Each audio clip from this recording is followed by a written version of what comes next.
जी दोस्तों, तो धोखा देने वाले 3 विधायकों का चाहकर भी कुछ क्यों नहीं बिगाड़ पा रही कांग्रेस? अंदर ही अंदर सेटिंग, बड़ा खुलासा, कैसे सेफ गेम खेल गए ये तीनों एमएलए। दोस्तों, तो क्या बिहार में कांग्रेस बेबस है या लाचार है या चालाक है या उसके हाथ में सब कुछ रहते हुए भी कुछ नहीं है? 3 विधायक वोटिंग से गायब हो जाए, महागठबंधन का खेल बिगड़ जाए, अपनी पारी जीती हुई हाथ से निकल जाए, विरोधियों की जीत हो जाए और पार्टी हाथ पर हाथ रखकर बैठी हो। समझ में तो नहीं आ रहा आखिर क्यों? उड़ीसा में कार्रवाई, हरियाणा में कार्रवाई का आश्वासन, लेकिन बिहार में खामोशी क्यों? आखिर क्यों? क्या मजबूरी है? और यह मजबूरी है या फिर अंदर खाने कोई सेफ गेम है? ना कोई कार्रवाई दिख रही है, ना कोई जवाबदेही दिख रही है, ना कोई एक्शन दिख रहा है, ना कोई सस्पेंशन दिख रहा है।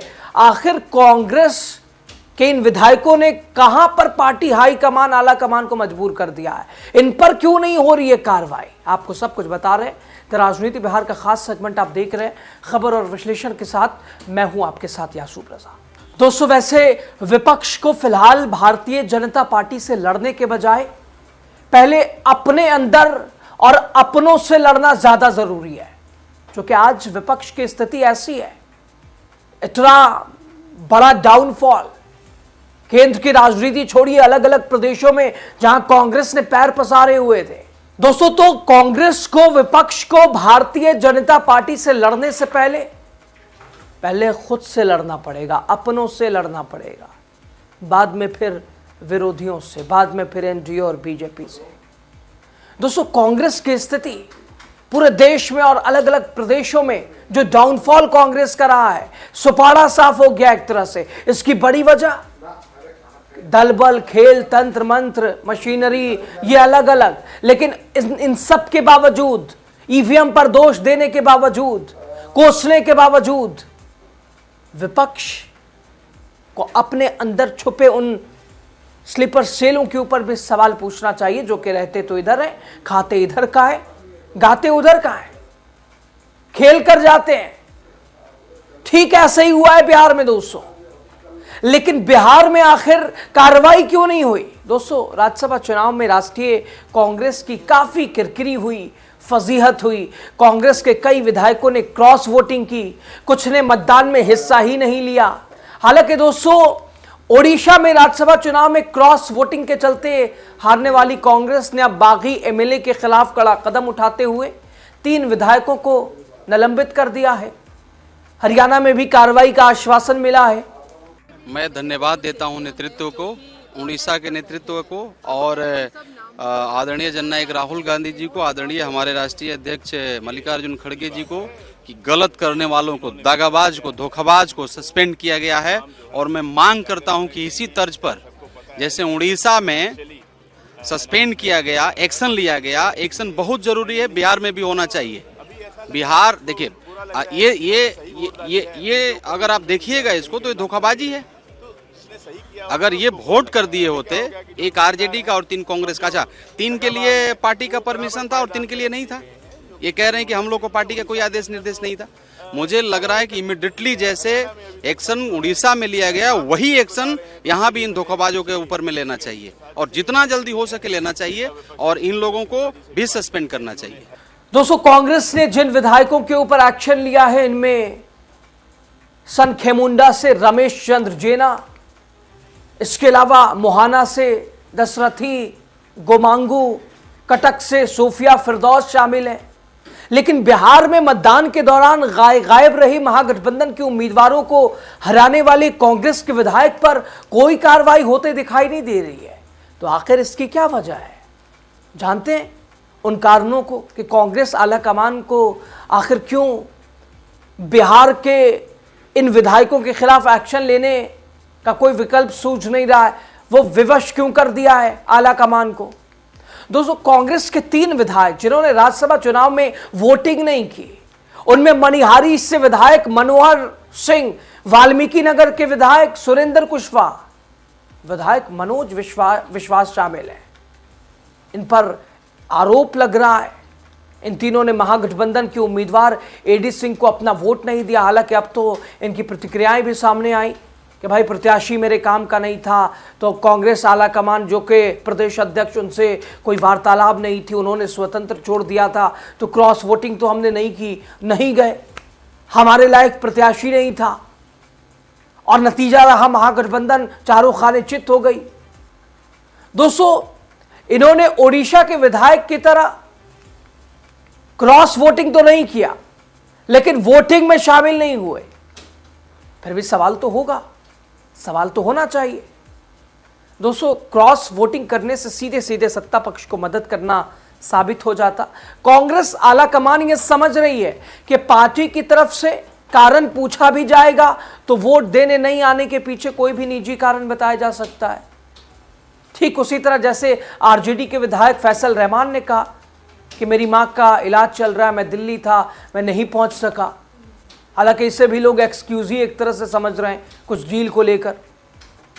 ऐसे कई स्वास्थ्य संबंधित या बहुत सारे कारण कांग्रेस विधायक बता सकते थे। अगर कांग्रेस सवाल पूछे कि भाई क्यों नहीं आपने वोट किया, तो वो कह देते कि ये मजबूरी हो गई, वो मजबूरी हो गई, आरोप मुक्त हो जाते। दोस्तों, मान लीजिए कि कांग्रेस आला कमान मतदान में हिस्सा न लेने वाले विधायकों को अगर निलंबित भी कर देती तो क्या होता? वो विधायक को मिलने वाले सभी सुविधाओं का उपभोग करते, कांग्रेस आला कमान पार्टी से निष्कासित कर देते, तो ये विधायक आराम से किसी दूसरे दल की शोभा और संख्या बढ़ाते। कांग्रेस ऐसा कर अपने विधायकों को खुला नहीं छोड़ सकती। अगर कांग्रेस ने ऊंची आवाज में इन विधायकों से बात की तो इनके लिए दरवाजे खुले हैं। नीतीश कुमार की पार्टी की नजर भारतीय जनता पार्टी का धनतंत्र खेल ऑपरेशन लोटस हमेशा एक्टिव रहता है। एक्टिव मोड में लगातार बीजेपी खड़ी रहती है। तो कांग्रेस अगर इन पे चढ़ेगी तो ये इनके सामने विकल्प खुला है, कहीं भी इधर उधर निकल लेंगे। और सामने अगर सत्ता की मलाई हो तो फिर दूसरा कोई विकल्प ही ना हो, इससे बेहतर क्या ही हो। यहां उन्हें मिल क्या रहा है। और दोस्तों, राजनीति में कब कौन इधर का हो जाए, कब कौन उधर हो जाए, कब कौन दुश्मन हो जाए, कब कौन दोस्त हो जाए, ये कोई गारंटी से नहीं कह सकता। इसलिए इन विधायकों को पार्टी के साथ बनाए रखना ही आगे की रणनीति है। इन पार्टी के इन विधायकों को पार्टी के ही एक तरह से विपरीत ना जाने को लेकर यही विकल्प है कि खामोश रहो।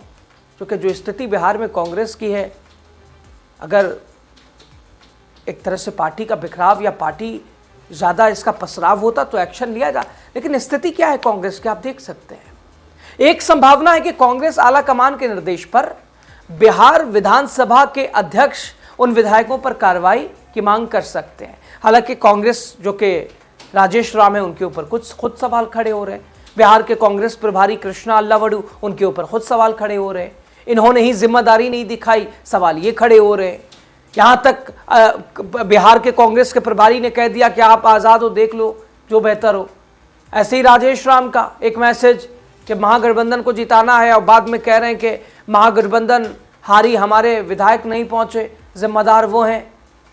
हालांकि विधायक जिन्होंने वोट नहीं किया उनकी प्रतिक्रिया के राजेश राम की ओर से बिहार कांग्रेस कमेटी की तरफ से, कांग्रेस अध्यक्ष की तरफ से कोई प्रतिक्रियात्मक कुछ रुख दिखाई नहीं दिया, उन्हें अलग थलग दिखाया गया। कांग्रेस के नेता दोस्तों जानते हैं ये विधानसभा अध्यक्ष इतनी आसानी से उनके विधायक पर कार्रवाई नहीं करने वाले। ये पूरी तरह से विधानसभा अध्यक्ष पर ही निर्भर करता है। अगर प्रदेश अध्यक्ष चाहे तो ठीक कोर्ट की तरह तारीख पर तारीख मिलती रहती। दोस्तों, काफी लंबा और थकाऊ प्रोसेस है। अब आरजेडी को ही ले लीजिए, 2024 में एमआईएम के 4 विधायक आरजेडी ने तोड़ लिया। आरजेडी के एक तरह से इनके खिलाफ अख्तरुल ईमान जो कि एमआईएम के अध्यक्ष हैं बिहार के, उन्होंने विधानसभा अध्यक्ष को विधायकों पर कार्रवाई करने को लेकर पत्र सौंपा। दल बदल कानून के तहत उन पर कार्रवाई की मांग की, हुआ क्या? कुछ नहीं। बिगड़ा क्या उनका? कुछ नहीं।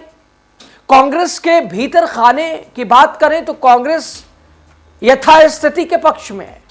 कांग्रेस चाहकर भी कोई कार्रवाई नहीं करना चाहती है ताकि विधानसभा में 6 विधायकों की संख्या बरकरार रहे। ऐसे में कम से कम 4 विधायक पार्टी से नाता तोड़ेंगे तो दल बदल कानून लागू नहीं होगा। दोस्तों, अगर कांग्रेस राज्यसभा में वोट ना करने वाले 3 विधायकों को निष्कासित कर देती है तो इन विधायकों का किसी दल में जाना बिल्कुल आसान हो जाएगा, रास्ते इनके लिए खुल जाएंगे। और ये चाहते भी हैं कि पार्टी ऊंची आवाज में इनसे बात करे, इनकी क्लास लगाए, ताकि ये विवाद को गहराता देख निकलने धीमे से। विकल्प इनके सामने प्लान ए प्लान बी होगा ही। शेष जो 3 बचेंगे उनका ही मन हुआ तो उनके लिए भी पार्टी छोड़ना आसान हो जाएगा। दोस्तों, तो तस्वीर साफ है, कांग्रेस ना तो अपने विधायकों पर लगाम लगा पा रही है और ना ही सख्त फैसले लेने की हिम्मत दिखा पा रही है। सत्ता की राजनीति में ये चुप्पी क्या रणनीति है, क्या कमजोरी है, सवाल उठता है। जो पार्टी अपने विधायकों को कंट्रोल नहीं कर सकती वो देश में वापसी की बात कर रही है। वो जनता का भरोसा आखिर कैसे संभाल पाएगी? फिलहाल बिहार में कांग्रेस का खेल सेफ जरूर दिख रहा है, लेकिन ये सेफ गेम कब तक चलेगा ये आने वाला वक्त बताएगा। लेकिन कांग्रेस की स्थिति यही है ओवरऑल कि पहले बीजेपी से बाद में लड़िएगा, पहले अपनों में अपनों से लड़ लीजिए, भीतर घातियों से जो लगातार कांग्रेस को नुकसान पहुंचा रहे हैं। अब इस स्थिति पर आप क्या कहेंगे बताइएगा जरूर। बहुत शुक्रिया।